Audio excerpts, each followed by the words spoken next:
আসসালামু আলাইকুম বন্ধুরা, আজ আমি আপনাদের সঙ্গে শেয়ার করব ঘরোয়া উপকরণ দিয়ে ইস্ট ছাড়াই বেকারির মতন নরম তুলতুলে মিষ্টি রুটি। এটাকে আপনারা ব্রেড অথবা পাউরুটিও বলতে পারেন। তো চলুন আজকের এই রেসিপিটা দেখে নেওয়া যাক। একদমই সহজভাবে আর ঘরোয়া কিছু উপকরণ দিয়ে আপনারা একবার দেখলে যে কেউ বানিয়ে নিতে পারবেন। আর এই রুটিগুলো এতটাই মজার হয়, বাচ্চারা তো ভীষণ পছন্দ করবে। তাহলে চলুন আজকের এই রেসিপিটা দেখে নেওয়া যাক। রেসিপিটা ভালো লাগলে অবশ্যই লাইক কমেন্ট শেয়ার করবেন এবং চ্যানেলটিকে সাবস্ক্রাইব করে আমার পাশে থাকবেন। তাহলে চলে যাচ্ছি মূল রেসিপিতে। তো বন্ধুরা, আজকের এই রুটিগুলো আমি ইস্ট ছাড়াই তৈরি করে দেখাবো। তো প্রথমেই বলেছি ঘরোয়া উপকরণ দিয়ে। তো দেখুন, এখানে আমি একটি নিয়ে নিচ্ছি ডিম। ডিমটা কিন্তু আজকাল সবার ঘরেই থাকে। তো এখানে আমি একটি ডিম নিয়েছি, আপনারা চাইলে পরিমাণ অনুযায়ী বাড়িয়ে নিতে পারেন। তারপরে দিয়ে দিচ্ছি 1/3 কাপ চিনি। এখানে আমি 1/3 কাপ চিনি আগে থেকে গুঁড়ো করে নিয়েছি। এখন আমি দিয়ে দিচ্ছি স্বাদ মতো লবণ। যে কোনো মিষ্টি খাবারে লবণটা দিলে টেস্টটাও দুর্দান্ত হয়। এখন আমি একটি হ্যান্ড উইস্ক দিয়ে খুব ভালো করে ডিম, চিনি আর লবণটাকে ফেটে নেব। খুব সুন্দরভাবে ফেটে নিতে হবে, এর মধ্যে যেন কোনো রকম লাম্পস না থাকে সেদিকে লক্ষ্য রাখতে হবে। তো দেখুন বন্ধুরা, আমি খুব সুন্দরভাবে ফেটে নিয়েছি। এখন আমি এর মধ্যে দিয়ে দিচ্ছি 1/3 কাপ তরল দুধ। দুধটা আমি আগে থেকে জাল করে নিয়েছি, তারপরে ঠান্ডা করে নিয়েছি। দুধটা দেওয়ার পরে আমি আবারও খুব ভালো করে মিশিয়ে নিচ্ছি। মেশানো হয়ে গেছে। এখন আমি এর মধ্যে দিয়ে দিচ্ছি 1/4 কাপ সুজি। মানে এই কাপের 4 ভাগের 3 ভাগ সুজি দিয়ে দিলাম। আর সুজিটাকে আমি আগে থেকে ব্লেন্ড করে নিয়েছি। আপনারা চাইলে মিহিদানা সুজিটাও ব্যবহার করতে পারেন। যেহেতু আমার এই সুজিটা একটু মোটা ছিল, সেই জন্য আমি একটু ব্লেন্ড করে মিহি করে নিয়েছি। এখন আমি সুজিটাকে খুব ভালো করে এই দুধের সঙ্গে মিশিয়ে নেব।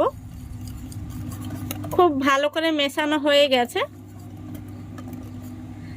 এখন আমি হ্যান্ড উইস্কটা তুলে নিচ্ছি। তারপরে আমি একটি ঢাকনা দিয়ে ঢেকে সুজিটাকে রেস্টে রেখে দেব 10 মিনিটের জন্য। দেখুন বন্ধুরা, 10 মিনিট হয়ে গেছে। এখন আমি আপনাদের দেখিয়ে দিচ্ছি সুজিটা কতটা ফুলে উঠেছে। এই দেখুন। এখন আমি এর মধ্যে দিয়ে দেব 3 টেবিল চামচ ময়দা।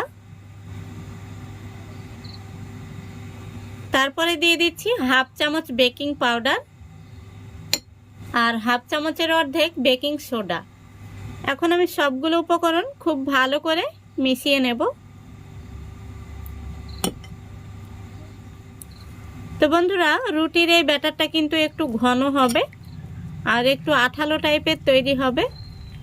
এখানে আমি 3 চামচ ময়দা ব্যবহার করেছি।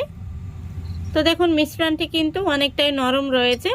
তো এখানে আমি আরও 1 টেবিল চামচ ময়দা দিয়ে দেব। আবারও আমি খুব ভালো করে মিশিয়ে নিচ্ছি। দেখতেই পাচ্ছেন ব্যাটারটা কতটা আঠালো তৈরি হয়েছে। এই দেখুন। এখন আমি এর মধ্যে দিয়ে দিচ্ছি 1 টেবিল চামচ ঘি।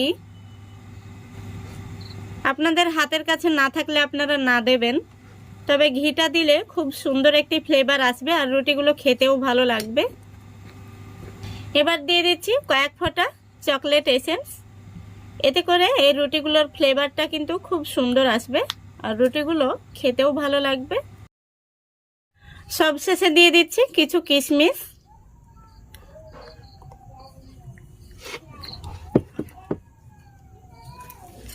তারপরে আবারও আমি খুব ভালো করে মিশিয়ে নিচ্ছি যাতে কিশমিশগুলো রুটির সব জায়গাতেই থাকে। তো দেখুন রুটি তৈরির জন্য ব্যাটারটা একদম রেডি হয়ে গেছে। এখন আমি এটাকে একটা সাইডে সরিয়ে রাখছি। তারপরে দেখুন এখানে আমি একই মাপের 4টে বাটি নিয়েছি আর বাটিগুলোর মধ্যে আমি আগে থেকে ঘি ব্রাশ করে নিয়েছি। আপনাদের হাতের কাছে ঘি না থাকলে আপনারা সাদা তেল ব্রাশ করে নেবেন। এখন আমি রুটি তৈরির জন্য যে ব্যাটারটা তৈরি করে রেখেছি সেই ব্যাটারটা বাটির মধ্যে দিয়ে দেব। বাটিটা কিন্তু ফুল লোড করা যাবে না, এখানে আমি হাফ বাটি করে মিশ্রণটি দিয়ে নেব।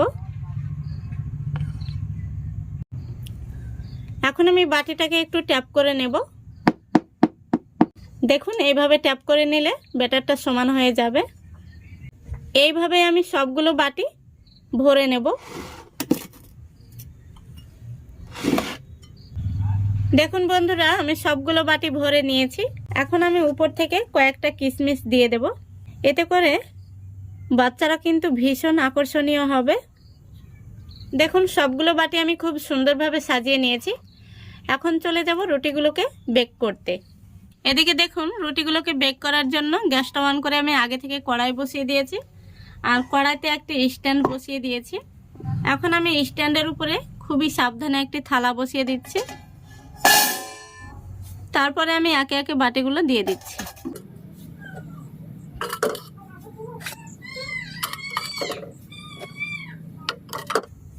দেখতেই পাচ্ছেন আমি বাটিগুলো খুব সুন্দরভাবে বসিয়ে দিয়েছি। এখন আমি ঢাকনা দিয়ে দিচ্ছি। তারপরে গ্যাসের ফ্লেমটা একদম লো ফ্লেমে রেখে আমি 20 মিনিট জাল করে নেব। গ্যাসের ফ্লেমটা কোনোভাবে বাড়িয়ে দেবেন না, নইলে কিন্তু রুটিগুলো তলা থেকে পুড়ে যাবে। তো একদম লো ফ্লেমে রেখে 20 মিনিট জাল করে নিতে হবে, তাহলে কিন্তু আমাদের রুটিগুলো একদম রেডি হয়ে যাবে। তো ফিরে আসছি 20 মিনিট পর। দেখুন বন্ধুরা, পুরো 20 মিনিট হয়ে গেছে। এখন আমি ঢাকনাটা খুলে দেখে নেব। আলহামদুলিল্লাহ, দেখুন রুটিগুলো খুব সুন্দরভাবে কিন্তু হয়ে গেছে। এখন আমি একটি কাঠি দিয়ে দেখে নেব রুটিগুলো ভেতর পর্যন্ত হয়েছে নাকি কাঁচা রয়েছে। দেখুন কাঠিটা একদম পরিষ্কার বেরিয়েছে। রুটিগুলো কিন্তু খুব সুন্দরভাবে হয়ে গেছে।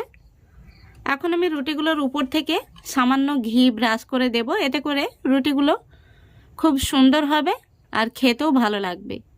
আপনাদের হাতের কাছে ঘি না থাকলে আপনারা হালকা করে দুধ ব্রাশ করে দিতে পারেন। এতে করে কালারটা দেখতে ভীষণ সুন্দর আসবে আর খেতেও ভালো লাগবে। তবে ঘিটা দিলে খুব সুন্দর একটি কিন্তু ঘিয়ের ফ্লেভার আসবে, আর বাচ্চারাও খুবই পছন্দ করবে। দেখুন খুব সুন্দরভাবে আমি ঘি ব্রাশ করে নিয়েছি। এখন আমি ঢাকা দিয়ে 5 মিনিট এইভাবে গ্যাসটা অফ করে রেখে দেব। 5 মিনিট এইভাবে রেখে দিলে ঘিয়ের ফ্লেভারটা ছড়িয়ে যাবে আর খুবই ভালো লাগবে খেতে। দেখুন বন্ধুরা 5 মিনিট হয়ে গেছে। এবার দেখুন রুটিগুলোর মধ্যে কত সুন্দর একটি কালার এসছে। এখন আমি রুটির থালাটা নামিয়ে নেব।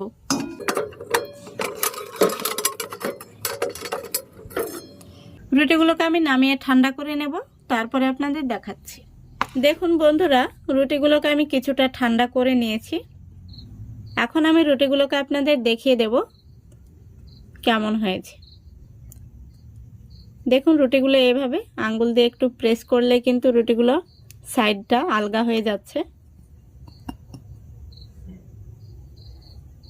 দেখুন কত সহজেই আর কত সুন্দরভাবে রুটিগুলো বের হয়ে চলে আসছে।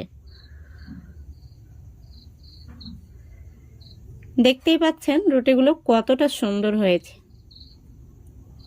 এই দেখুন, এই রুটিগুলো বাচ্চারা দেখলেই কিন্তু খুব মজা করে খেয়ে নেবে।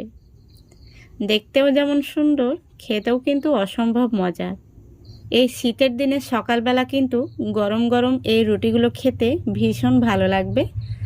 আপনারা বাচ্চাদের টিফিনেও কিন্তু বানিয়ে দিতে পারবেন, তারা মজা করে খেয়ে নেবে। একটি রুটি আমি আপনাদের ভেঙেও দেখিয়ে দিচ্ছি ভেতর থেকে কেমন হয়েছে। একদম তুলোর মতো নরম তুলতুলে। আশা করি দেখতে পাচ্ছেন। তো বন্ধুরা, কত সহজেই দেখলেন তো ইস্ট ছাড়াই ঘরোয়া উপকরণ দিয়ে রুটি বানানো যায়।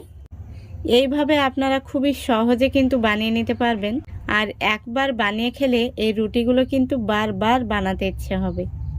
তো আজকের মতো এখানেই বিদায় নিচ্ছি। সবাই ভালো থাকবেন, সুস্থ থাকবেন। খোদা হাফেজ।